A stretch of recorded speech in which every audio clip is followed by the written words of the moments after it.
Everyone and welcome back to pharmacy India. तो यहाँ पे आज हम बात करने वाले हैं हमारा जो फोर्थ सेमेस्टर में सब्जेक्ट है फार्माकोग्नोसी एंड फाइटोकेमिस्ट्री फर्स्ट।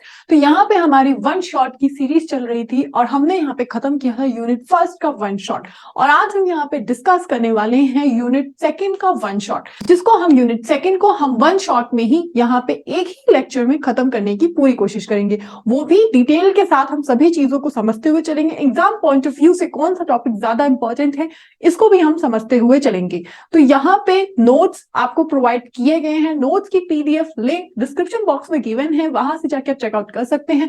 साथ ही साथ अगर आपको और भी कोई क्वेरी है आपके एग्जाम से रिलेटेड, आपकी क्लासेस से रिलेटेड या फिर आपके कोई टॉपिक से रिलेटेड, आपको कुछ समझ में नहीं आ रहा है तो आप जुड़ सकते हैं हमारे अनदर प्लेटफॉर्म से भी, जैसे कि व्हाट्सएप ग्रुप, इंस्टाग्राम, टेलीग्राम। इन सभी की लिंक आपको डिस्क्रिप्शन बॉक्स में दिया गया है, वहां से जाके आप जुड़ सकते हैं और अपनी सारी प्रॉब्लम्स को दूर कर सकते हैं। तो आज यहाँ पे जो हमारा यूनिट सेकंड है और जो यहाँ पे हमारा टॉपिक है यूनिट सेकंड में जो हमको पढ़ना है वो है हमारा कल्टीवेशन, कलेक्शन, प्रोसेसिंग और स्टोरेज। स्टोरेज भी हमको किस तरह से हम यहाँ पे, आप देखिए बात फार्माकोग्नोसी में पढ़ चुके हैं, बात यहाँ पे प्लांट्स की ही होती है। प्लांट्स और प्लांट्स में जो ड्रग्स मिलते हैं और वो यहाँ पे डिजीज में जो काम करते हैं, तो पूरी यहाँ पे फार्माकोग्नोसी में हम यही बात करेंगे। प्लांट्स में जो ड्रग है उसको किस तरह से निकालते हैं और उसके बाद वो क्या बेनिफिट्स देते हैं, क्या यूजेस देते हैं। तो चलिए, हमने फर्स्ट में तो पढ़ा था फार्माकोग्नोसी क्या होती है और भी चीजें, अडल्ट्रेशन, ड्रग्स, इन सारी चीजों के बारे में हमने जाना था। तो यहाँ पे आज हम जानेंगे कि किस तरह से हम प्लांट का कलेक्शन करते हैं, उनको किस तरह से हम बोते हैं, उनकी किस तरह से खेती करते हैं ताकि वो यहाँ पे ड्रग्स दे सकें, और साथ ही साथ उनको किस तरह से स्टोर करके रखा जा सकता है, किस तरह से आप स्टोरेज कर सकते हैं, ये भी आज हम इस लेक्चर में देखते हुए चलेंगे। साथ के साथ हम सभी चीजों को समझते हुए चलेंगे। तो यहाँ पे आपके पीसीआई के अकॉर्डिंग, आपके फार्मेसी काउंसिल ऑफ इंडिया के अकॉर्डिंग यहाँ पे जो आपका सिलेबस डिसाइड किया गया है आपको पढ़ने के लिए, तो यहाँ पे आपको collection, cultivation, processing, storage of drugs जो हमारे नेचुरल ओरिजिन से हमको मिला है, मतलब कि जो हमको कुदरती चीजों से मिला है, जैसे कि एनिमल सोर्सेज, प्लांट और मिनरल ओरिजिन, तो इनसे जो हमको मिले हैं उनके बारे में हम बात करते हैं। यहाँ पे बात हो रही है प्लांट्स की, किस तरह से आप प्लांट्स का कलेक्शन करते हैं, उनको बोते हैं, उनको उगाते हैं, क्या क्या प्रोसेस होता है उगने का, उगाने का, और किस तरह से स्टोर करके रखा जाता है। ये सारी चीजें हम आज डिस्कस करने वाले हैं। जो सिलेबस है आपके सामने है, यहाँ पे हम कलेक्शन, कल्टीवेशन भी पढ़ेंगे, क्या क्या फैक्टर इन्फ्लुएंसिंग होती हैं, क्या क्या यहाँ पे फैक्टर अफेक्टिंग प्रॉब्लम्स होती हैं मेडिसिनल प्लांट्स में, इसके बारे में भी हम जानेंगे। कौन कौन से फैक्टर्स जो अफेक्ट कर सकते हैं हमारे प्लांट्स को, इसके बारे में हम जानेंगे। हार्मोन्स, जी हाँ बिल्कुल, हार्मोन्स जैसे कि ह्यूमन बॉडी में हार्मोन्स होते हैं, ठीक उसी तरह से प्लांट्स में भी हार्मोन्स होते हैं। क्यों भाई, जैसे हम लिविंग सेल्स हैं, प्लांट्स भी तो लिविंग सेल्स हैं, वो भी तो बढ़ रहे हैं, लिविंग ऑर्गेनिजम्स हैं, यस है, उनमें भी तो वो बढ़ रहे हैं, खा पी रहे हैं, छोटे हो रहे हैं, मोटे हो रहे हैं, ठीक उसी तरह से उनमें भी हार्मोन्स होगा जो कि उनकी ग्रोथ को, जैसे कि हमारी ग्रोथ को टेस्टोस्टेरोन, प्रोजेस्टेरोन, एस्ट्रोजेंस, ये हमारे फीमेल्स के हार्मोन्स हैं जो कि यहाँ पे ग्रोथ के लिए हेल्प करते हैं, और भी बहुत सारे हार्मोन्स हैं। ठीक उसी तरह से प्लांट में भी हार्मोन्स होते हैं जो कि यहाँ पे उनकी ग्रोथ के लिए, उनकी डेवलपमेंट के लिए उनकी मदद करते हैं। तो बिल्कुल हम उनके हार्मोन्स के बारे में भी बात करेंगे, साथ ही साथ हम पॉलीप्लॉइडी और साथ ही साथ म्यूटेशन और हाइब्रिडाइजेशन, ये आपने पढ़ा होगा 12th क्लास में, तो इसके बारे में भी, अगर 12th में या 10th में आपके पास बायोलॉजी होगी तो आपने बायोलॉजी में इस चीज को पढ़ा होगा। साथ ही साथ यहाँ पे हम conservation of medicinal plant, conservation क्या होता है मेडिसिनल प्लांट्स, इनको हम समझते हुए चलेंगे, सारी चीजों को हम समझते हुए चलेंगे आज के लेक्चर में। तो मैं भी से बता देती हूँ आपको कि किस तरह से आप क्वेश्चन को अटेम्प्ट करेंगे वो तो आपको देखने को मिल जाएगा, लेकिन आपको किस तरह से चीजों को समझना है उसके लिए आपको कॉपी और पेन की जरूरत पड़ेगी, क्योंकि जो जो मैं हिंदी में बोलूंगी वो आप उसको लिख लीजिए, वो आपको समझने के लिए है। वो आप अगर कोई टर्म है जो भूल जाते हैं तो वो बाद में याद रखने के लिए है, तो इसलिए मैंने आपको बोला ये कॉपी और पेन के लिए। बाकी आपको किस तरह से लिखना है एग्जाम, क्या कंटेंट आपको लिखना है, वो सब कुछ आपको यहाँ पे मिलेगा। पीडीएफ भी लिंक आपको डिस्क्रिप्शन बॉक्स में गिवन है, वहां से जाके आप पीडीएफ डाउनलोड कर सकते हैं, नोट्स बना सकते हैं साथ के साथ ही। तो चलिए बिना देरी के हम जानेंगे सबसे पहले कल्टीवेशन, कलेक्शन और यहीं पर प्रोसेसिंग और स्टोरेज क्या होता है। इसके बारे में हम जानेंगे। तो चलिए कल्टीवेशन कलेक्शन, और हम पहले सबसे यही जान लेते हैं कल्टीवेशन कलेक्शन। तो आप जानते हैं कल्टीवेशन मतलब कि प्रिपेयर करना या फिर इस्तेमाल करना। अब देखिए, अगर आप ये देखिए, आपका ये लैंड हो गया। लैंड मतलब कि आपको जहां पर क्या करनी है, खेती करनी, जहां पर आपको खेती करनी है, यहाँ पर जो प्लांट्स आपको उगाने हैं उसकी। तो यहाँ पे आप उसको साफ सूफ करते हैं, बिल्कुल करते हैं। जहां पर हमको सब्जियां उगानी है, फल फूल उगाने हैं, हम उसको साफ करते हैं, हाँ करते हैं। तो कल्टीवेशन में क्या होता है कि हमने साफ सूफ किया और फिर उसके बाद बीज बोया, बीज को बोया और वो बीज क्या हुए, बड़े हुए, वो बीज क्या हुए, बड़े हुए। तो यहाँ पे क्या एडवांटेजेस हैं इसके, क्या एडवांटेजेस हैं, यहाँ पे प्योरिटी और क्वालिटी अपने हिसाब की होती है और अच्छी होती है। अगर हम कोई चीज को बोते हैं और उसके बाद वहां से उसको जो हमको मिलता है, उसका फ्रूट मिले चाहे जो मिले, वो चीज अच्छी होती है। तो एडवांटेजेस क्या है, वो चीज सबसे जरूरी प्योर फॉर्म में है। दूसरी, उसकी क्वालिटी एक नंबर है, बेस्ट उसकी क्वालिटी है, क्वालिटी उसकी गुड है। और उसकी जो थेरापेटिक एक्टिविटी होगी वो अच्छी होगी, पूरी तरह से वो अपना काम कर सकती है, जो वो बीमारी को ठीक करेगी उस बीमारी को वो अच्छी तरह से ठीक कर सकती होगी।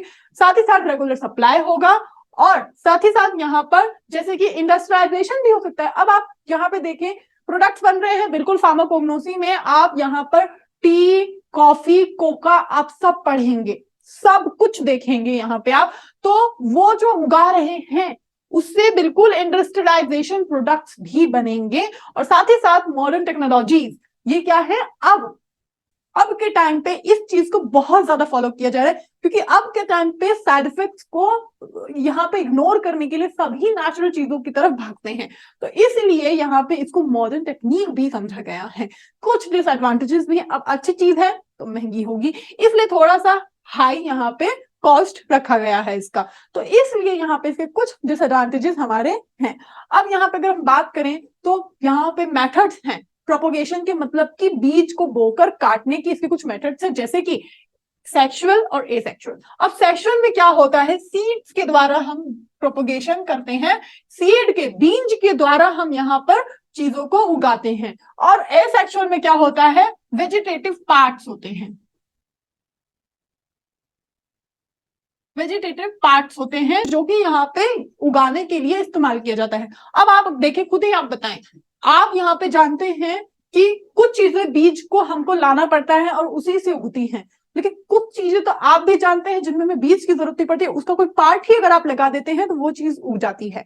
क्लियर है सभी को? ठीक उसी तरह से सेक्सुअल और एसेक्सुअल मेथड्स है हमारे चीजों को उगाने के लिए। तो कुछ जिनको सीड की हमें जरूरत पड़ती है, कुछ फ्लावर्स ऐसे होते हैं जैसे कि आप मान लें रोज, रोज क्या हमें जरूरत पड़ती है रोज का बीज लेकर आए? नहीं, हम उसकी खाली टहनी ही काट कर लगा दें तो रोज उग जाता है। और उसका अच्छे से देखभाल करें, अच्छे से उसका पालन पोषण करें, टाइम टू टाइम उसको पानी दें, सनलाइट दिखाएं, तो वो अच्छे से उग जाता है। ठीक उसी तरह से सेक्सुअल और एसेक्सुअल हमारे होते हैं। अब यहीं पे हम देखें तो सेक्सुअल मेथड्स यहाँ पे देखें तो यहाँ पे सेक्सुअल मेथड्स में क्या होता है, शुड बी कलेक्ट परफेक्टली। अब देखिए, आप उसको अच्छे से बोए और उसके बाद उसको अच्छे से कलेक्ट करें।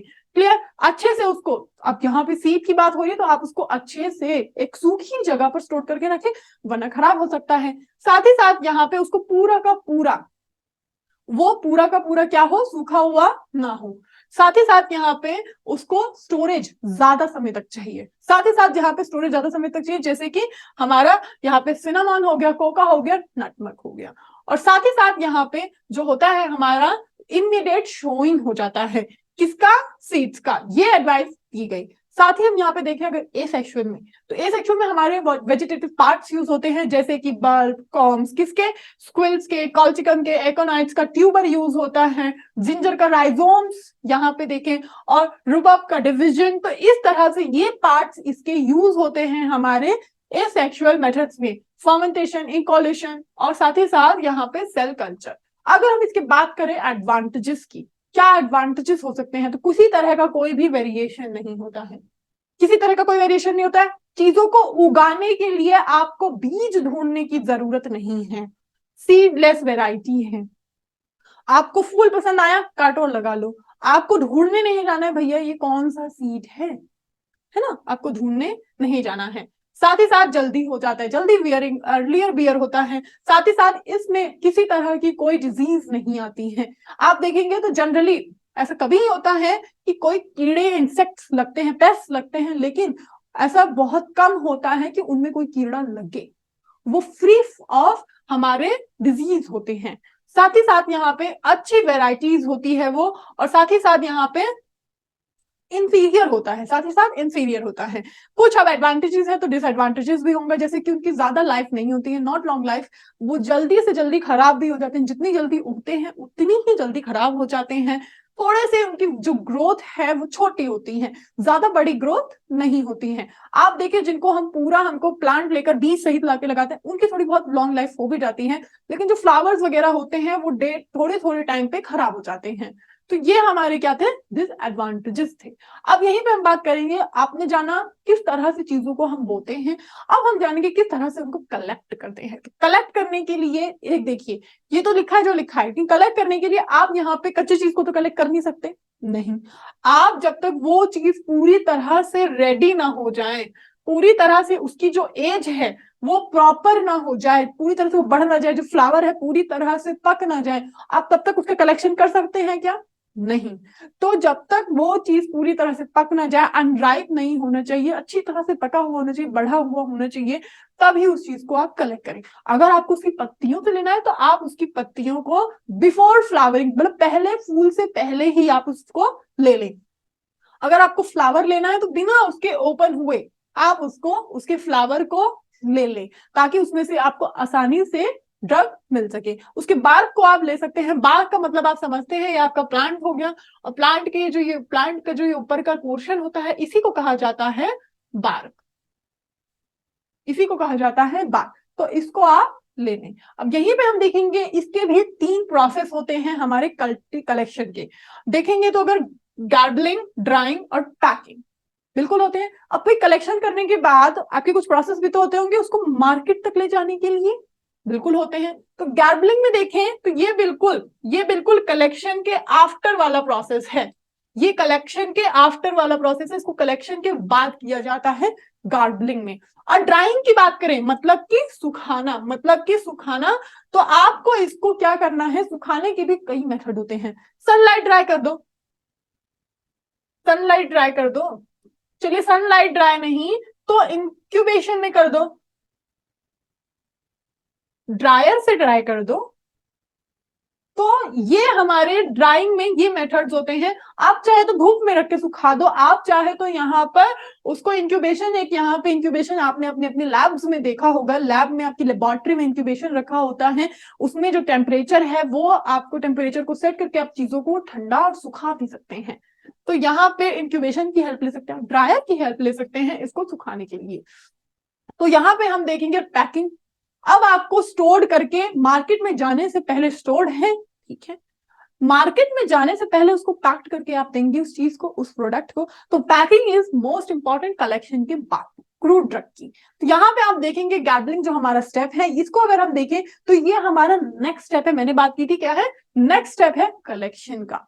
साथ ही साथ हम यहाँ पर देखें तो अनवांटेड जो पार्ट्स हैं, जो ये हमारा नेक्स्ट स्टेप कैसे है मैं बताती हूँ। आपने ये फ्रूट क्या कर लिया, आपने ये फ्रूट कलेक्ट कर लिया, कलेक्ट कर लिया। अब इसमें क्या चीज प्रेजेंट है, क्या चीज प्रेजेंट है, कोई यहाँ पे फॉरेन पार्टिकल तो नहीं है, कोई यहाँ पे, कोई भी यहाँ पे अनवांटेड पार्ट तो नहीं है, अनवांटेड थिंग तो नहीं है, कोई मट्टी नहीं है, कोई कंकड़ तो नहीं है। तो ये सारी चीजें ठीक तुरंत बाद होता है, गार्बलिंग में यही प्रोसेस होता है। जो अनवांटेड पार्ट है, अनवांटेड पार्टिकल्स हैं, जो भी डर्ट है, सैंड है, धूल, मिट्टी, सब कुछ यहाँ पर निकाल दिया जाता है, रिमूव कर दिया जाता है उस ड्रग में से, टेक्निक से, वो भी टेक्निक से इस चीज को रिमूव कर दिया जाता है। अब यहीं पर हम देखेंगे ड्राइंग, सुखाना। किसी चीज को कलेक्ट किया है तो उस चीज को सुखाना भी तो जरूरी है, हाँ जरूरी है। तो उनको मार्केट में भेजने से पहले उस चीज को सुखाया जाता है, लॉन्ग टाइम तक उसको अच्छे से रखने के लिए।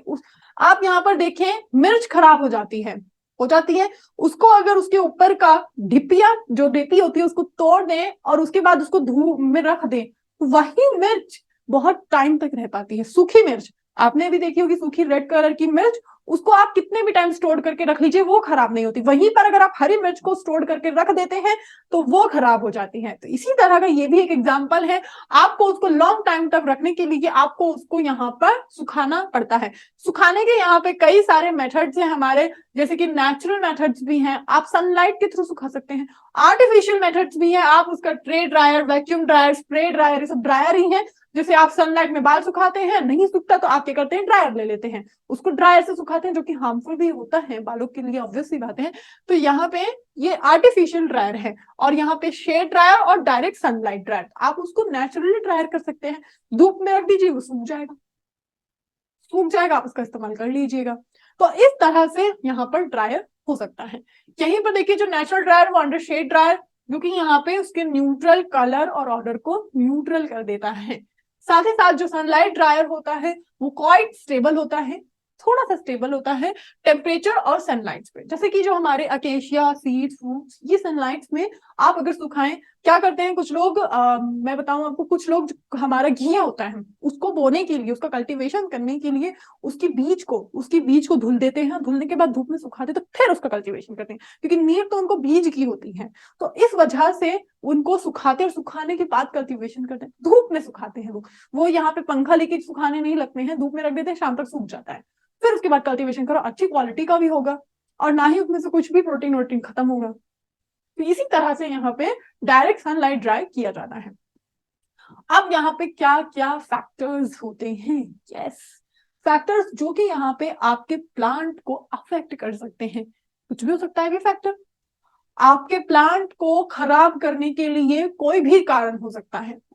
अगर आप भी यहाँ पे प्लांट्स की कल्टीवेशन करते होंगे, अगर आपको भी पसंद होगा सब्जियों को बोना, फूल और पत्तियों को उगाना, कितने लोग ऐसा करते हैं मुझे फटाफट से कमेंट करके बताइएगा कि कितने लोगों को बहुत ज्यादा पसंद है अपनी कैरी खुद की बनाना, उसमें फ्लावर्स को उगाना, या फिर उसमें छोटे छोटे आलूओं को उगाना, सब्जियों को उगाना, मिर्च धनिया को उगाना, कितने लोगों को पसंद है मुझे फटाफट से कॉमेंट करके बताइएगा।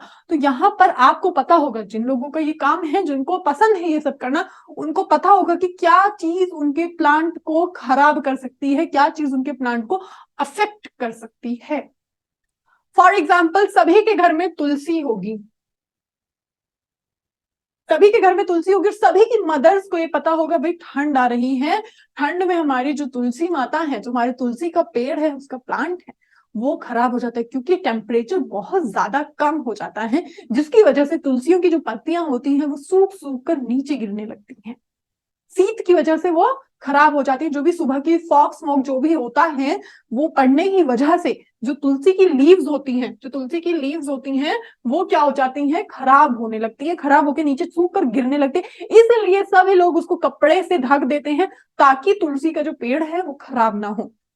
ये मैंने आपको छोटा सा एग्जांपल दिया था, ठीक उसी तरह से आप भी अज्यूम कर सकते हैं कि कौन कौन से ऐसे यहाँ पे चीजें हो सकती हैं जो आपके यहाँ पे पार्ट्स, जो के प्लांट्स को अफेक्ट कर सकते हैं, उनकी ग्रोथ को रोक सकते हैं। मुझे फटाफट से बताइएगा सभी लोग, एक एक अफेक्टिंग एजेंट, एक अफेक्टिंग थिंग बताइए मुझे कि क्या हो सकता है जिसकी वजह से प्लांट खराब हो सकता है। फटाफट से सभी बताएंगे तो 5-6 तो हम पढ़ ही लेंगे।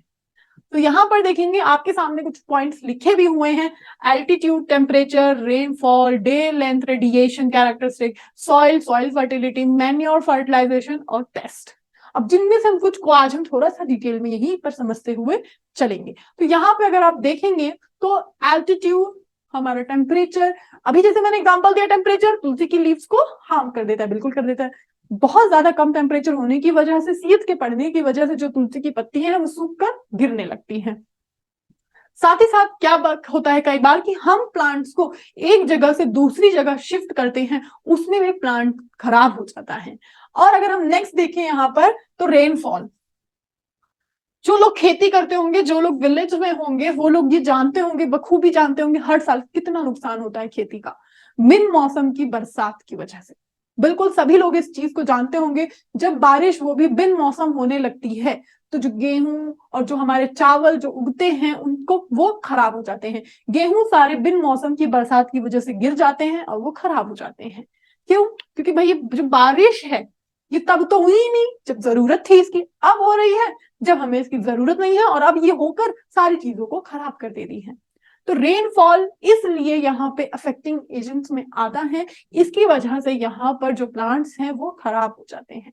साथ ही साथ यहाँ पर देखिए रेडिएशन, कई बार क्या होता है ज्यादा रेडिएशन की वजह से, ज्यादा लाइट की वजह से भी प्लांट खराब हो जाता है।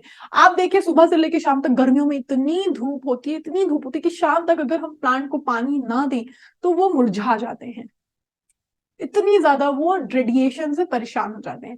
तो ये हमारा रेडिएशन भी कई बार प्लांट को सुखा देता है। सॉइल, कई बार अच्छी मिट्टी ना होने की वजह से यहाँ पे जो प्लांट है उसकी ग्रोथ नहीं हो पाती है। क्लियर। अब पेस्ट की बात करें तो आप ये देख रहे हैं, आप ये प्लांट देख रहे हैं, आप ये भी देख रहे होंगे इस प्लांट को पूरे यहाँ पे कीड़ों ने काट कर इस प्लांट का पूरा एकदम नाश कर दिया है, पूरा काट डाला है इस प्लांट को। अंदर से देखिए तो आप कीड़ों ने, ये देखिए कीड़ा भी ये बैठा है, पूरा ये क्या कर देते हैं, प्लांट को खराब कर देते, खोखला कर देते हैं। तो ये भी हमारे कारण होते हैं, रीजन होता है। इसलिए जब खेती होती है तो दवाई छिड़की जाती है ताकि कीड़े ना लगे और वो आपके गेहूं धान और इन सारी चीजों को, सरसों को ना खाएं। इसलिए कीड़ों की दवाई पड़ती है, उसको बोला जाता है हमारा पेस्ट कंट्रोलर। पेस्ट कंट्रोल, तो आप समझ चुके होंगे यहाँ पे क्या क्या फैक्टर्स होते हैं हमारे हमारे कल्टीवेशन ऑफ फ्रूट ड्रग्स के, जो कि अफेक्ट करते हैं हमारे ड्रग्स को बढ़ने में। इसी को कहा जाता है फैक्टर अफेक्टिंग कल्टीवेशन। अब यहीं पर हम देखेंगे जो हमारा नेक्स्ट था प्लांट हार्मोन्स। जैसे कि बात की थी हमने कि जैसे ह्यूमन बीइंग के अंदर हार्मोन्स होते हैं, ठीक उसी तरह से प्लांट्स के अंदर भी हार्मोन्स होते हैं जो कि उनके डेवलपमेंट, उनकी ग्रोथ में उनकी मदद करते हैं। तो हम जल्दी से कुछ यहाँ पे जानेंगे हार्मोन्स के बारे में। कुछ ही हार्मोन्स होते हैं यहाँ पे, अगर आप देखें यहाँ पर तो अगर हम देखें प्लांट हार्मोन्स तो आप समझ चुके होंगे, नेचुरली अकरिंग होते हैं जो कि यहाँ पे ग्रोथ को रेगुलेट करते हैं, मतलब ग्रोथ को बढ़ाते हैं। किसकी? प्लांट की। प्लांट की ग्रोथ को बढ़ाते हैं। अब यहीं पर हम देखेंगे कौन कौन से हार्मोन्स होते हैं। बिल्कुल सीधा पॉइंट पे आएंगे हम, तो हमको क्योंकि जल्दी से वो भी पूरे चैप्टर को ट्रिक के साथ खत्म करना है, तो हम जल्दी से नोट्स बनाने के लिए लिंक डिस्क्रिप्शन बॉक्स में गिवन है, वहां से जाके हम नोट्स डाउनलोड कर सकते हैं। तुमको फटाफट से चीजों को समझना है। तो ऑक्सेन्स हमारा जो होता है पहला हार्मोन होता है। हमारा जो दूसरा हार्मोन होता है गिबरेलिन, हमारा जो तीसरा हार्मोन होता है साइटोकिनिन्स, हमारा जो चौथा हार्मोन होता है एबासिक, और हमारा यहाँ पे पांचवा जो होता है थायरिन। इन सभी का अपने आप में खुद कुछ ना कुछ इंपॉर्टेंट रोल है, जो कि यहाँ पे क्या काम करती हैं, यहाँ पे प्लांट्स की पार्ट्स को ग्रोथ देती हैं, प्लांट्स को इंक्रीज करती हैं, उनको डेवलपमेंट में हेल्प करती हैं। ठीक उसी तरह से है जिस तरह से ह्यूमन बॉडी का हार्मोन काम करता है, जिसे आपका हमारा हार्मोन काम करता है, हमारी बॉडी को फटाक से उठा देता है। आप देखेंगे हार्मोन्स की वजह से 14 इयर्स के बच्चे भी अब बड़े बड़े दिखने लगते हैं, फटाफट से मुस्टैशेस आ जाते हैं उनके, और यूं 19 साल 20 साल के बच्चे दिखने लगते हैं। ठीक उसी तरह से ये हमारे हार्मोन्स है, लेकिन कुछ हार्मोन जैसे यहाँ पे देखें, कुछ बहुत बड़े हो जाते हैं, कुछ छोटे रह जाते हैं। ठीक उसी तरह से प्लांट का भी यहाँ पे है, कुछ प्लांट्स अपनी अच्छी हाइट देते हैं, अच्छे फ्रूट्स देते हैं, मीठे मीठे फल देते हैं, और हर महीने हर हफ्ते और यहाँ पे हर सीजन में फ्रूट्स देते हैं। और कुछ होते हैं सीजनेबल होते हैं, भाई हम गर्मी में ही आएंगे, हम सर्दी में ही आएंगे, हम मानसून में ही आएंगे। तो इस तरह से प्लांट में भी होता है। अब हम यहाँ पे पहले हमारा देखिए, हमारा जो पहला है हार्मोन ऑक्सिन। हमारा ऑक्सिन क्या काम करता है? अगर हम ऑक्सिन की बात करें तो ये आपकी ग्रोथ को प्रमोट करता है। ये कब हुआ था? ये हमारा ये पता किया था 1931 में डच वर्कर्स ने ये पता किया था, जो कि हमारा ऑक्सिन हार्मोन्स है, ये प्रमोट करता है, एलोंगेशन करता है हमारा हमारा किसका? कॉलियोपेटाइल्स, हमारे टिश्यूज का, जो कि यहाँ पर लीफ की ग्रोथ को, हमारे जो क्या कहते हैं पूरे प्लांट के पार्ट्स की ग्रोथ को बढ़ाने में मदद करता है। क्लियर है? हमारे प्लांट्स की ग्रोथ को, फ्रूट्स की ग्रोथ को बढ़ाने में मदद करता है, उनको बढ़ने के लिए हेल्प करता है। साथ ही साथ जो रूट्स हैं, रूट्स की ग्रोथ को रोकता है, जो नीचे रूट्स हैं उनकी ग्रोथ को रोकने में मदद करता है हमारा कौन? Auxin hormones. ये क्या है? हार्मोन है। ये क्या है? हार्मोन्स है। किसका हार्मोन है? प्लांट हार्मोन है। प्लांट हार्मोन है बच्चों। ये जो यूनिट हम पढ़ रहे हैं, ये यूनिट आपके एग्जाम पॉइंट ऑफ व्यू से बहुत ज्यादा इंपॉर्टेंट है। आपको इस यूनिट में से 10 मार्क्स में एक क्वेश्चन देखने को मिलेगा। 10 मार्क्स में 101% एक क्वेश्चन देखने को जरूर मिलेगा। 10 मार्क्स या फिर 5 मार्क्स, और अधिकतर मैं आपको बताऊं तो 10 मार्क्स में ही देखने को, लॉन्ग में ही देखने को मिलता है इस यूनिट से। अब यहीं पे हम देखेंगे हमारा जो नेक्स्ट है गैब्रेलिन। गैब्रेलिन हमारा जो हार्मोन, ये हमारा हार्मोन कहाँ पे को पता किया था, जापान राइस प्लांट्स में, जो कि यहाँ पे क्या अफेक्ट कर रहा था, जो कि डिजीज से अफेक्टेड हुआ था। यहाँ पे प्लांट में ये सपोर्ट करता है, प्लांट को उनकी ग्रोथ को सपोर्ट करता है। यहाँ पर सीड्स, यहाँ पर सीड्स और सीडिंग में, सीड्स और सीडिंग में यहाँ पर इसकी ये मदद करता है। साथ ही साथ देखें तो इसमें हमारा क्या होता है, गैब्रेलिन हमारा 1 2 3 तीन टाइप्स के होते हैं, जो कि आइसोलेटेड हुआ था यहाँ पे फैस्फोलियस से। फैस्फोलियस यहाँ पे मल्टीफ्लोरस से यहाँ पे क्या हुआ था, आइसोलेट हुआ था, मतलब निकला था। कब, 1980 में 15 गैब्रेलिन्स वर नोन, 15% जो कि हमारे कहां से आए थे, फंगस से, और जो कि 50% है वो हमारे हायर प्लांट से थे। जो गैब्रेलिन हमारा कहां पे, फंगस में भी प्रेजेंट होता है, और साथ ही साथ हमारे कहां पे 50% हमारे हायर प्लांट्स में, हमारे हायर प्लांट्स में प्रेजेंट होते हैं। क्लियर है? चलिए यही पर हम देखेंगे हमारा साइटोकिनिन्स। साइटोकिनिन्स हमारा क्या होता है, स्पेसिफिक अफेक्ट करता है किसको, सेल डिवीजन को। किसको कहा जाता है, साइटोकाइनेसिस। साइटोकाइनेसिस यहाँ पर ये हमारे इनहिबिट करते हैं, किसको, सेंसस को, ये हमारे रोकते हैं। सेंसस को किसके, हमारे प्लांट्स की रोकते हैं। साथ ही साथ वो उनके पैटर्न्स को, सेल डिवीजन को क्या करते हैं, प्रोडक्शन में, उनकी ऑर्गन्स की प्रोडक्शन में मदद करते हैं। ऑर्गन्स की प्रोडक्शन, प्लांट्स की शेप और साइज, शेप अगर उसकी यहाँ पे ऐसी है तो ऐसे, अगर एकदम ऐसी है तो ऐसे, किसी किसी प्लांट की शेप ऐसे ऐसे ऐसे ऐसे ऐसे होती है, किसी किसी प्लांट की देखे तो आप एकदम ऐसे सीधी सीधी होती है। तो उनकी शेप और साइज में उनकी मदद करते हैं कौन, साइटोकिनिन्स। साइटोकिनिन्स हमारी मदद करते हैं। अब ग्रोथ इनहिबिटर, नाम से ही आप समझ पा रहे होंगे कि ग्रोथ को बढ़ाना, मोटे हैं मोटे करना, पतले होते हैं प्लांट पतले करना, तो ग्रोथ को बढ़ाने का काम होता है ग्रोथ इनहिबिटर का। ग्रोथ इनहिबिटर जो कि ग्रोथ को बढ़ाने का काम करते हैं। इसमें भी कौन होते हैं, हमारे हमारे एप्सिक एसिड्स। एप्सिक एसिड्स हमने पढ़ा था, ये हार्मोन जो कि ग्रोथ को बढ़ाने के लिए इसका इस्तेमाल होता है। क्लियर है सभी को? चलें, इथाइलिन। तो इथाइलिन की अगर हम बात करें तो इथाइलिन स्टोर होता है एप्पल्स में। अब ये देखिए आप, अगर कुछ फ्रूट्स बिन मौसम के मिलते हैं हमको, कुछ सब्जियां बिन मौसम की मिलती हैं हमको, क्यों? एप्पल, अगर एप्पल छोड़िए मैं आपको मैंगो ही देख देती हूँ। मैंगो, मैंगो अगर आप देखें तो आना उसको अप्रैल मई जून इन मौसम में होता है, लेकिन फरवरी जनवरी से ही हमको दिखने लगता है। क्यों, क्यों दिखने लगता है? क्योंकि उनमें इथाइलिन ऐड कर दिया जाता है, और वो भी पके पके मिलते हैं, लेकिन आपने अगर उनको खाया होगा, उनका टेस्ट अच्छा नहीं होता है। टेस्ट क्या होता है, बस ऐसे होता है, खट्टा खट्टा सा लगता है। क्यों? क्योंकि उनको बस उनको ऊपर से पका दिया गया है, उनका वो सही में नेचुरल चीजों से नहीं पके हैं। तो ये होता है हमारा इथाइलिन। इथाइलिन का काम क्या होता है, जल्दी से ग्रोथ को बढ़ा देना, जल्दी से ग्रोथ को बढ़ा देना। आप अगर देखें पपीता पकने में बहुत समय लेता है। अगर हम पपाया की बात करें, पपाया तो पकने में बहुत समय लेता है, लेकिन जैसे ही अगर उनके बीच में आप खोलकर इथाइलिन डालकर उस पूरे प्लांट को, पेड़ को ढक दो, तो आप देखेंगे 1 वीक के अंदर वो जितने भी पपाया उस पेड़ में थे सारे के सारे पक जाएंगे, सारे के सारे पक जाएंगे। इथाइलिन का यही काम है, उनको जल्दी से ग्रोथ करा देना, जल्दी से पका देना। लेकिन ये नेचुरल तरीका नहीं है, उनके टेस्ट में आपको कमी जरूर मिलेगी।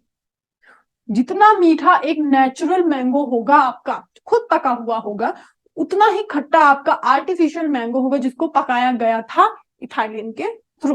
तो ये इथाइलिन का हमारा काम है। आप इस तरह से इसको लिख सकते हैं। मैंने आपको सिर्फ यहाँ पे शॉर्ट तरह से आपको समझा दिया है कि ये इथाइलिन का काम है, ये इथाइलिन करता है प्लांट्स में। क्लियर है? चले, अब यहाँ पे कंजर्वेशन की अगर हम बात करें, किसकी, मेडिसिनल प्लांट्स की, तो कंजर्वेशन में देखें तो बच्चों आज तक और अभी तक और आगे भी बहुत सारे लोग मेडिसिनल प्लांट्स को फॉलो करते हैं। फॉर एग्जाम्पल क्लोव, तुलसी, और इन पे लोग डिपेंडेंट हैं। बिना तुलसी के तो चाय नहीं पीते लोग, बिना लौंग इलायची की चाय नहीं पीते। और ये अब यहाँ पे बीमारियों में भी यूज होने लगे हैं। कैसे? ऐसे कि कोल्ड होता है तो हमको भैया वही चाहिए, हमको अदरक तुलसी और लौंग इलायची वाली ही चाहिए। तो अब ये लोगों को जरूरत हो गई है। अब ये उनको समझ में आता है कि दवाई से बेहतर यही है, जो वो हमारी केमिकल से बनी हुई दवाई है उससे तो अच्छा नेचुरल चीजें हैं जो कुदरती, जो प्रकृति दे रही है, तो उससे यहाँ पर बनाया गया है जो कि यहाँ पे डिजीज को ट्रीट कर रही है। तो देखें ये एंशिएंट टाइम से ये चीज चली आ रही है और अब इस चीज को प्लांट्स को यूज किया जा रहा है एज अ मेडिसिन। बिल्कुल, आपको कोल्ड हो गया, खांसी आ रही, तो आप एज अ मेडिसिन ही तो गर्म पानी पीते हैं कि अब पिया है, अब गले को आराम मिलेगा। अब ये चाय पी है, अब देखो अब कैसे गला एकदम सफा सफ, और अब देखो हम कैसे बोलेंगे अच्छे से जोर से। तो ठीक उसी तरह से यहाँ पे डब्ल्यू एच ओ के अकॉर्डिंग यहाँ पे 80% दुनिया की, वर्ल्ड की पॉपुलेशन यहाँ पर मेडिसिनल प्लांट्स को एज अ मेडिसिन यूज कर रही है, उनपे बिलीव करे। ट्रेडिशनली ये सिस्टम अब चली आ रही है। क्लियर है? तो ये हमारा ना थोड़ा सा यहाँ पे अब इस चीज को बहुत ज्यादा नाउ डेज इस चीज को बहुत ज्यादा फॉलो किया जा रहा है, बहुत ज्यादा ये यहाँ पे ऊपर आते जा रहा है। यहाँ पे सिचुएशन को देखते हुए यहाँ पे मेडिसिनल प्लांट से डिजीज के लिए दवाइयां बनाई जा रही है। क्लियर है? अब इसी में हमारा कंजर्वेशन में हमारे दो टाइप का, एक होता है हमारा इन सिटू, एक होता है हमारा इन सिटू और एक होता है हमारा एक्स सिटू। ये आप लिख लीजिएगा, इन सिटू और एक्स सिटू, ये आप लिख लीजिए। मैं क्यों बोल रही हूं, क्योंकि ये आप बाद में भूल जाएंगे। इन सिटू और एक्स सिटू। इन सिटू की अगर मैं बात करूं, इन सिटू का मतलब होता है वो प्लांट जो अपनी जगह पर ही उगा बड़ा हुआ हो, वो प्लांट जो अपनी जगह पे ही यहाँ पर उगा और देखिए उसके थोड़े टाइम बाद, ईयर्स लेटर, वो क्या हो गया, बड़ा हो गया इसी जगह पर। इसी जगह पर आप देखें, आपके घर के बाहर वो प्लांट, आप छोटे थे इतना था, आपने उसकी देखभाल की, वो प्लांट अब इतना हो गया, उसी जगह पे हुआ। आपको उसकी देखभाल करने के लिए, उसको बढ़ाने के लिए, उसको घर में लाने की जरूरत नहीं पड़ी, आपने उसको उसी जगह पर पाला पोसा, उसी जगह पर बड़ा किया। और XC2 में क्या होता है, XC2 में हमारा जो प्लांट होता है उसको उगाने के लिए हम उसको वहां से तोड़कर लेकर आते हैं यहां पर, उसको हम वहां से तोड़कर लेकर आते हैं यहां पर। इसको कहा जाता है XC2, रिप्लेस, नहीं, चेंज द प्लेस। समझे? समझे यहाँ पे? तो इन सीटू में आपको शॉर्ट में बता दे रही हूँ, देखो इतना बड़ा आप पढ़ेंगे और फिर आप समझेंगे, तो अच्छा है कि मैं आपको शॉर्ट में बता दूं क्या होता है, फिर उसके बाद आप ये वर्ड्स समझ के आप लिख सकते हैं आराम से। तो इन सीटू क्या होता है कि वो प्लांट जो अपनी ही जगह पर उग जाए और बड़ा हो जाए। और XC2 क्या होता है, जो प्लांट को हम तोड़कर, उसको तोड़ेंगे नहीं, उसको जड़ से उखाड़ कर दूसरी जगह पे शिफ्ट करते हैं। फॉर एग्जाम्पल, कईयों के घर में नीम का पेड़ नहीं होता है, वो जाते हैं कहीं से, पार्क से, बाग बगीचे से नीम का पेड़ लेकर आते हैं और अपने घर में लगा लेते हैं। और इसका फॉर एग्जाम्पल पार्क, गार्डन्स, आपके बाग बगीचे, आप देखेंगे रोड साइड पे जो पेड़ होता है वो लगता, कोई लगाने नहीं आता है यहाँ पे रोड पे पेड़, बागों में, यहाँ पे जंगलों में कोई पेड़ लगाने नहीं आता, वो वही लगता है और वही उग जाता है। तो यहाँ पर वो जो यहीं पर उगे उसको C2 कहा जाता है, और जो इसको आपने लेकर आकर अपनी जगह पे लगाया है उसको XC2 कहा जाता है। ये होता है हमारा C2 और XC2, इसी को कहा जाता है C2 और XC2। अब यहीं पर हम देखेंगे क्या क्या टेक्निक्स होती हैं कंजर्वेशन की, क्या क्या टेक्निक्स होती हैं कंजर्वेशन की। तो अब देखेंगे जर्म प्लाज्मा, आपकी जर्म प्लाज्मा टेक्निक्स एक होती है हमारी, इसमें 4 तरह की टेक्निक्स होती हैं। तो जर्म प्लाज्मा जो टेक्निक्स है, यहाँ पर क्या यूज किया जाता है, बीजों का यूज किया जाता है कल्टीवेशन करने के लिए, उगाने के लिए, सीड्स का उपयोग किया जाता है, उसको लगा दिया और वो उग गया, और वो क्या हुआ, उग गया, उसको कहीं से लेकर आकर हमने नहीं लगाया है। साथ ही में उसमें किसी तरह की कोई डिजीज नहीं होती है, ना ही कोई कीड़ा उस पे अटैक करता है। ये होता है हमारा जर्म प्लाज्मा। इसके कुछ डिसएडवांटेजेस भी होते हैं हमारे, जिसको आप अच्छे से कलेक्ट करके आप उसको काट कर वापस से प्रोड्यूस नहीं कर सकते हैं। जो चीज बीज से उग रही है उस चीज को आप काट कर लगा नहीं सकते हैं। क्लियर है? बात हुई थी, क्योंकि ये हमारे क्या है, सेक्सुअल है। सेक्सुअल को आप काट कर नहीं लगा सकते हो, ए सेक्सुअल को आप उसके काट कर उसके पार्ट्स को लगा सकते हो। तो यहां पर देखें हमारा जो नेक्स्ट है हमारा सायरो प्रिजर्वेशन, ये हमारी जो दूसरी टेक्निक है, इसमें हमारा क्या किया जाता है, फ्रीज किया जाता है, उसको ठंडा किया जाता है टेम्परेचर को लो करके। टेम्परेचर को लो करके फ्रीज किए जाते हैं। फ्रीज करने के यहाँ पे 2 स्टेप वेरी फ्रीजिंग और हमारा वाइट्रिफिकेशन भी होता है, साथ ही साथ में हमारा एनकैप्सुलेशन, हमारा डिहाइड्रेशन भी होता है। तो ये हमारे फ्रीजिंग मेथड्स हैं, जिनको हम यहाँ पर 1 डिग्री, जो कि हमारा बहुत कम टेम्परेचर 1 डिग्री सेल्सियस बहुत ज्यादा, हम इसको मिनट के लिए, पर मिनट 1 मिनट के लिए हम यहाँ पर छोड़ देते, तो क्या हो जाता है, ठंडा हो जाता है, फ्रीज हो जाता है। क्यों करते हैं? ताकि लंबे टाइम तक स्टोर करके रख सकें। हमारा वाइट्रिफिकेशन, जो कि यहाँ पे डिहाइड्रेशन, क्या सर्व करते हैं हम, डिहाइड्रेशन, मतलब कि कोई फ्रीज व्रीज कुछ नहीं, बस उसको नॉर्मली ही छोड़ देना, अपने आप हो जाएगा वो। क्लियर है? और हमारा जो यहाँ पे नेक्स्ट है एनकैप्सुलेशन डिहाइड्रेशन, जो हमारा फ्रीजिंग का अगला प्रोसेस है, इसमें हम क्या यूज करते हैं, एयर। हम वहां पे एयर फ्लो करते हैं, हम इंक्यूबेशन में डालते हैं उसको, उसमें जाके ये ठंडा होता है। साथ ही साथ अगर हम देखें टिश्यू कल्चर, जो हमारा अगला है टिश्यू कल्चर टेक्निक, तो टिश्यू कल्चर टेक्निक जो कि यूज होता है हमारे प्लांट्स की स्टेराइल करने के लिए। उनकी स्टेराइल मतलब कि किसी तरह का उनमें कोई भी कीटाणु नहीं होना चाहिए, कोई भी फॉरेन पार्टिकल नहीं होना चाहिए, उनको स्टेराइल किया जाता है, कुछ दिनों के लिए रखा जाता है उनको, टिश्यू कल्चर उसको कहा जाता है, 7 डेज के लिए रखा जाता है उनको। अब जीन बैग टेक्निक हमारी क्या होती है, तो जीन बैग टेक्निक उनको मेंटेन रखने के लिए, कलेक्ट करने के लिए, मॉनिटर करने के लिए किया जाता है। किसको? प्लांट्स का रीजनरेशन करने के लिए किया जाता है। उनको अच्छे तरह से रीजनरेशन हो सके, उसी तरह से वो काम कर सके, बढ़ सके, उसके लिए हमारा जीन बैंक टेक्निक किया जाता है। अब जीन बैंक टेक्निक ऐसा ही है जैसे जीन ट्रांसफर। जैसे जीन ट्रांसफर, एक अच्छी वाली जीन वाली चीज लाने के लिए, एक अच्छी हायर प्लांट लाने के लिए जीन बैंक टेक्निक है, ताकि उसमें वो जीन, उस प्लांट का वो जीन रख सकें आप स्टोर करके, अगर आपको फ्यूचर में कभी उस चीज की जरूरत पड़ रही है। अब इस प्लांट की शॉर्टेज हो रही है और हमको ये प्लांट चाहिए, क्यों? क्योंकि ये कैंसर को ठीक कर रहा था, तो उसी को कहा था जीन बैंक टेक्निक। वहां से जाके फटाक से लाकर उगा लेंगे और आपका काम हो गया। इसी को कहा जाता है हमारा जीन बैंक टेक्निक। अब यहाँ पे हमारा जो नेक्स्ट टॉपिक था पॉलीप्लॉइडी, हमारा म्यूटेशन और हाइब्रिडाइजेशन।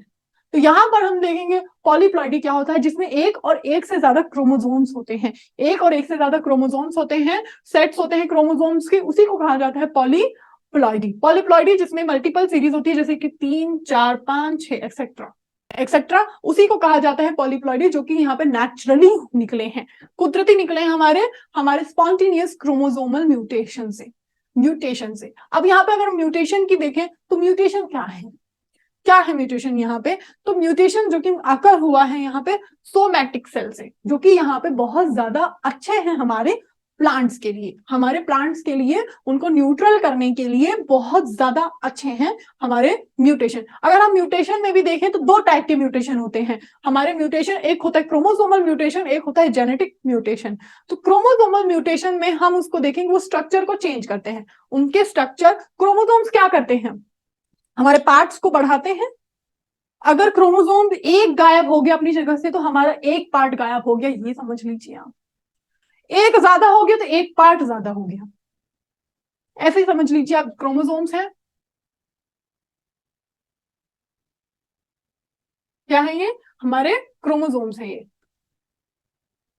अगर ये एक ज्यादा हो गया तो समझ लीजिए कि या तो एक उंगली, या तो एक कान, या तो एक आंख, या तो एक नाक ज्यादा हो गया, और एक कम हो गया तो कुछ ना कुछ डिफेक्ट आपकी बॉडी में जरूर होगा। तो क्रोमोसोम्स जो कि बहुत ज्यादा इंपॉर्टेंट रखते हैं हमारे बॉडी के स्ट्रक्चर के लिए, ग्रोथ के लिए, उसी तरह से प्लांट में भी है। आप इसी तरह से कंपेयर करते हुए चलिए, उसी तरह से प्लांट में भी है, और प्लांट में भी उनकी ग्रोथ के लिए, उनकी पार्ट्स के लिए क्रोमोसोम्स बहुत ज्यादा इंपॉर्टेंट है। कितने टाइप्स के होते हैं, डिलीशन, इन्वर्शन, ट्रांसकोलेशन, नॉन डिसजंक्शन और डुप्लीकेशन। बताती हूँ कैसे। डिलीशन मतलब क्या होता है, यहाँ पर मान लीजिए क्रोमोसोम है, मान लीजिए है, नहीं मुझे पता है, मान लीजिए, ठीक है, तो क्रोमोसोम्स है ये हमारे। अब डिलीशन में क्या हो गया, हमारे क्रोमोसोम मान लीजिए ये 1, 2, 3, 4, 5, 6, ठीक है। अब क्या हुआ, हमारे डिलीशन का मतलब हो गया कि मान लीजिए जो तीसरा वाला है ये गायब हो गया, और अब ये क्या हो गया, हमारा हमारा ये हो गया 1 2 4 5 6, मतलब देख रहे हैं आप, ये तीसरा यहां से गायब हो गया, क्या हो गया, डिलीट हो गया, क्या हो गया, डिलीट हो गया। इसी को कहा जाता है डिलीशन। अब ठीक इसी तरह से इन्वर्जन का मतलब होता है कि यहाँ पर देखिए, इन्वर्जन का मतलब होता है कि 5 तक है। अब यहाँ पर इन्वर्जन का मतलब होता है हमारा, बताती हूँ, 1 2 4 3 5 6। आप देख रहे हैं यहाँ पे 3 और 4 था, इन्वर्जन में क्या हुआ, 4 ऊपर आ गया और 3 नीचे आ गया, इसी को कहा जाता है हमारा इन्वर्जन, इसी को कहा जाता है इन्वर्जन। आप इसको लिखते हुए चलिए, नहीं मिलेगा आपको ये फिर। ट्रांसलोकेशन क्या होता है, लोकेशन ही बदल जाती है। ट्रांसलोकेशन में क्या होता है, लोकेशन ही बदल जाती है। साथ ही साथ डुप्लीकेशन में क्या होता है कि, अब डुप्लीकेशन में देखिए क्या होता है, डुप्लीकेट आ जाता है, 1 1 2 3 4 4 5, इसी को कहा जाता है डुप्लीकेशन, मतलब आपका डुप्लीकेट पार्ट, जिसकी वजह से क्या हो जाता है, ट्विंस में देखें आप डुप्लीकेशन होता है। तो उसी तरह से ये हमारे क्या है, हमारे क्रोमोसोम्स हैं। कितने टाइप्स के होते हैं, 5 टाइप्स के हमारे क्रोमोसोम्स हैं। क्लियर है सभी को, चलें। हाइब्रिडाइजेशन बहुत इंपॉर्टेंट है। हाइब्रिडाइजेशन आपने इसको पढ़ा होगा, हाइब्रिडाइजेशन, जो कि यहाँ पर प्लांट को बढ़ाने के लिए हाइब्रिडाइजेशन कराया जाता है। मतलब कि आप देखिए, जिस तरह से ह्यूमन बींग्स में, जिस तरह से एनिमल्स में क्रॉसिंग होती है, ठीक उसी तरह से प्लांट्स में भी क्रॉसिंग होता है। क्या होता है, क्रॉसिंग होता है, किसका, 2 स्पीशीज का, 2 स्पीशीज का। क्यों, 2 स्पीशीज, 2 बीजों के साथ क्रॉसिंग होती है, क्यों, ये पता करने, ये नया कुछ बढ़ाने के लिए, मतलब कि नया कुछ बनाने के लिए, कुछ न्यू फाउंड करने के लिए, न्यू फाउंडेशन के लिए यहाँ पर हाइब्रिडाइजेशन होता है। न्यू फाउंडेशन के लिए हाइब्रिडाइजेशन होता है। हाइब्रिड जो कि रिजल्ट होता है, क्रॉसिंग करते हैं 2 स्पीशीज का, कुछ डिफरेंट वेराइटीज पाने के लिए, कुछ डिफरेंट कैरेक्टरिस्टिक्स पाने के लिए, इसी को कहा जाता है हाइब्रिडाइजेशन। हाइब्रिडाइजेशन की अगर हम बात करें, क्या क्या इसके, तो मतलब कि यहाँ पे देखिए, जो क्वालिटी थी उसकी, और कुछ अच्छा और कुछ बुरा, अब अच्छी क्वालिटी का आएगा।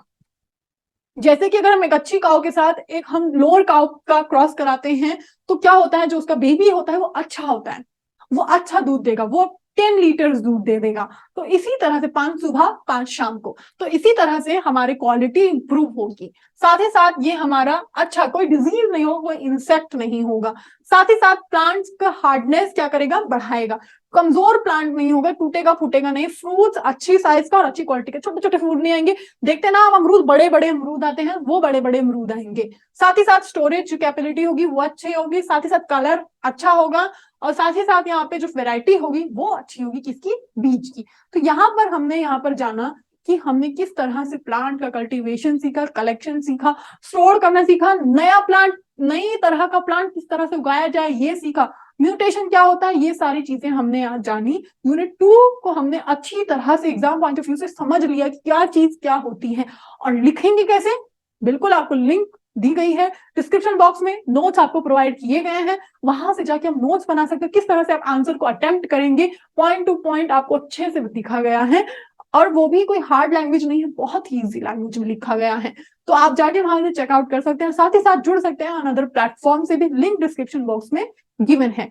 और इसी तरह से आप पढ़ते रहिए, और नेक्स्ट वन शॉट का वेट कीजिए, जिसमें हम डिस्कस करेंगे यूनिट 3 को। वो भी हम कोशिश करेंगे 1 पार्ट में ही, 1 ही लेक्चर में हम उसको खत्म कर दें, क्योंकि आपका ज्यादा टाइम नहीं लेना। हम कोशिश करेंगे कि बड़ी सी यूनिट को छोटे ही टाइम में खत्म कर दें, ताकि आप जल्दी जल्दी जल्दी जल्दी बाकी सारे यूनिट्स को पढ़ सकें। क्यों, क्योंकि एग्जाम्स पास आ रहे हैं। तो मिलते हैं नेक्स्ट लेक्चर में। टिल देन अपना ध्यान रखिए, और डरने की बिल्कुल भी जरूरत नहीं है। क्यों, जब फार्मेसी इंडिया है आपके साथ, तो डरने की क्या बात। जय हिंद।